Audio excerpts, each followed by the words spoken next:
मित्रों नमस्कार। अ, विशेष प्रकार पुनरीक्षण अभियान जो इस समय चल रहा है उसमें माननीय निर्वाचन आयोग ने एक विशेष दिशा निर्देश जारी किया है, जिसके अंतर्गत निर्वाचन आयोग का कहना है कि कुछ फॉर्म जो कि मार्क अनकलेक्टेबल किए गए हैं उसमें फॉर्म्स अपलोड नहीं किए गए हैं। मात्र कारण दिखा करके कि फला व्यक्ति मृतक मृतक है या परमानेंटली शिफ्टेड है या ये डबल है, उसके फॉर्म को जो है मार्क अनकलेक्टेबल में डाल दिया गया है। और लेकिन जो फॉर्म होता है इनोवेशन फॉर्म, उसको अपलोड नहीं किया गया है। तो ऐसे सभी केसेस में माननीय निर्वाचन आयोग का निर्देश है कि फॉर्म ज़रूर अपलोड किया जाए। तो समस्या ये थी कि इनको ट्रेस कैसे किया जाए, कि किस प्रकार से ये हमें पता चलेगा कि किस किस निर्वाचक के सापेक्ष फॉर्म अपलोड है, किसके सापेक्ष नहीं अपलोड है।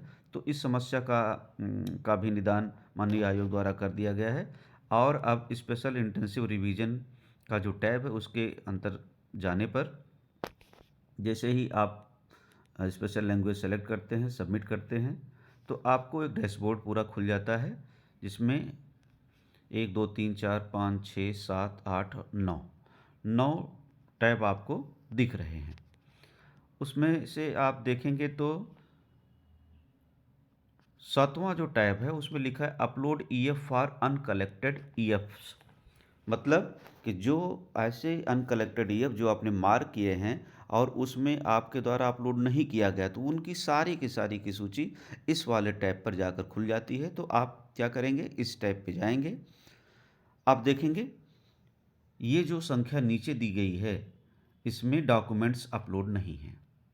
तो जैसे इस केस में केवल 3 ऐसी संख्या है जिसमें कि डॉक्यूमेंट अपलोड नहीं है। तो एक एक करके हम उसको सेलेक्ट करेंगे और फिर से कारण देखिए दिया हुआ है, इसमें इस चूज फाइल बटन पे जाएंगे। ये मार्क अनकलेक्टेबल का ही केस है जिसमें परमानेंटली शिफ्टेड दिखाया गया है और देखिए रीजन में डाला गया है शिफ्टेड, लेकिन जो फॉर्म की है फ़ोटो अपलोड नहीं की गई, नहीं तो ये फॉर्म की फ़ोटो यहाँ पे प्रदर्शित होती है। तो इस केस में हम इसको चूज फाइल पे जा करके ऐड कैप्चर करेंगे फ़ोटो, और कैप्चर करते ही जैसे ही हमने कैप्चर किया उसके बाद वो फ़ोटो अपलोड हो जाएगी और इस केस विशेष का काम, मतलब इस फॉर्म में हमारा जो काम बाकी था वो हमने पूरा कर लिया।